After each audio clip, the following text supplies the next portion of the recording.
बेटा हम लोग इरोडोव का सॉल्यूशन स्टार्ट कर रहे हैं। बट हमारा पर्पस ये है कि हर क्वेश्चन में कुछ ना कुछ सिखाता है जो आपके एंट्रेंस या क्लास 12th की लर्निंग की तरफ हो। हमें उस पर ज़्यादा फोकस करना है। इस क्वेश्चन का पर्पस 3.1 क्वेश्चन का मैं क्वेश्चन रीड करता हूँ। Calculate the ratio of electrostatic to gravitational interaction forces. वो आपको दो इलेक्ट्रॉन दे रहा है और इनके बीच में एक तरफ हो। देखो चलो इनको मैं जक्स्टा पोजिशन में रखता हूँ। एक तरफ मैं इलेक्ट्रोस्टैटिक फोर्स लिखूंगा और एक तरफ मैं ग्रेविटेशनल फोर्स लिखूंगा। क्वेश्चन की लैंग्वेज के हिसाब से हमको ratio of electrostatic to gravitational interaction निकालना है। बेटा मैं इन दोनों के बीच में डिस्टेंस आर ही मान रहा हूँ। मैं यहाँ एज्यूम करूंगा कि कूलम्स लॉ आपको आता हो और ग्रेविटेशनल फोर्स इक्वेशन आपको आती है। तो जब मैं इन दोनों का रेशियो लूंगा, यहाँ पे देखो बेटा, अगर इलेक्ट्रॉन इलेक्ट्रॉन चार्ज मैंने ई मान रखा है, तो यहाँ पे मास ऑफ इलेक्ट्रॉन और मास ऑफ इलेक्ट्रॉन एज्यूम करना ताकि आप ये रेशियो निकाल सको। अब अगर मैं एफ को लिखूं तो सिंपली आ जाएगा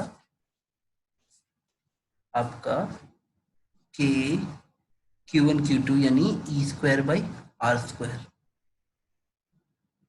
और जी का आ जाएगा फोर्स का जी, मास ऑफ इलेक्ट्रॉन का स्क्वायर बाई आर स्क्वायर।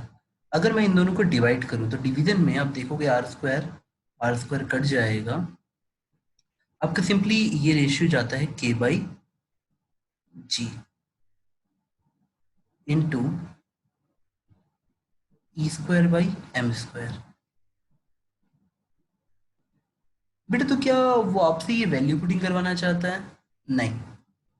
देखो हम सबको पता है ये 9 × 9 होता है के की वैल्यू। ये आपकी कम होती है 6.67 × 10⁻11। बेटा जब आप ये वैल्यू पुटिंग करके इक्वेशन निकालोगे तो आप ये पाओगे। देखो वैल्यू पुटिंग करना बेटा कोई बड़ी बात नहीं है। अगर आपको ये वैल्यू पुट करने के बाद जब वैल्यू हम लोग निकालते हैं तो बेटा लगभग इस ऑर्डर का मिलता है 10⁻42। तो क्या ये कैलकुलेशन मायने रखती है? नहीं। इससे लर्निंग क्या हुई कि कहीं पे भी अगर इलेक्ट्रोस्टैटिक फोर्स है तो हम उसको इतना बड़ा मानेंगे, ग्रेविटेशनल फोर्स को हम उसके कंपैरिजन में नेग्लेक्ट कर देंगे। इसकी लर्निंग ये हुई।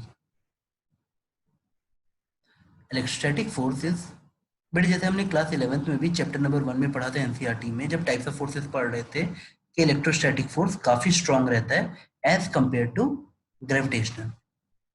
हमने पढ़ा भी था ग्रेविटेशन ही था वीकेस्ट फोर्स। अब हमने उसको न्यूमेरिकली चेक कर लिया।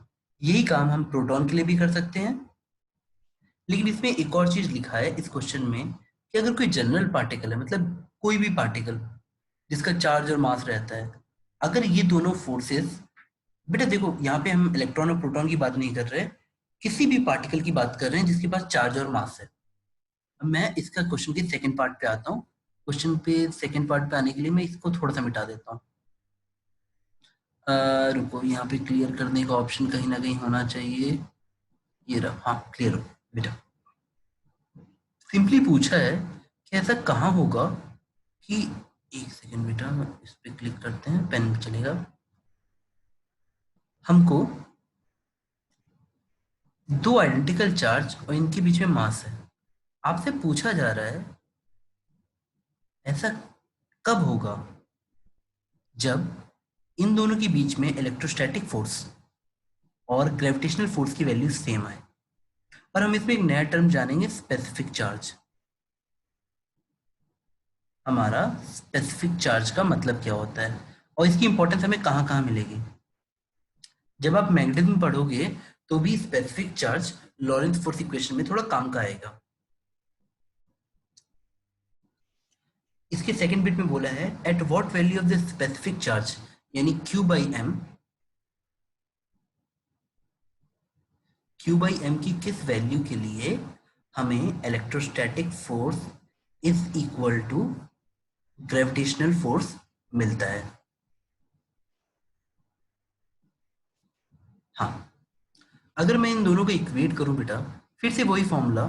तो आपने देखा था कि जब हम इलेक्ट्रोस्टैटिक फोर्स निकाल रहे थे, Q²/R² equal to G M1 M2 by R square यानी G M² square by R square.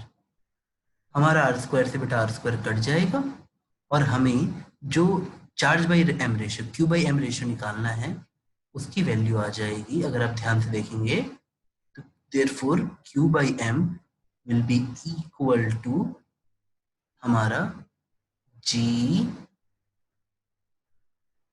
By के का रूट।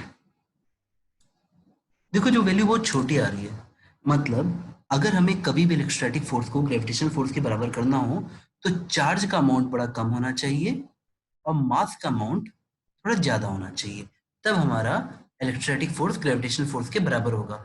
अल्टीमेटली इसका मैसेज भी वही है कि electrostatic force is very very strong than gravitational force. देखो बेटा वैल्यू पुट करके आप देख सकते हो जी कितना छोटा है, के की वैल्यू कितनी बड़ी होती है, तो Q by M will be very very small.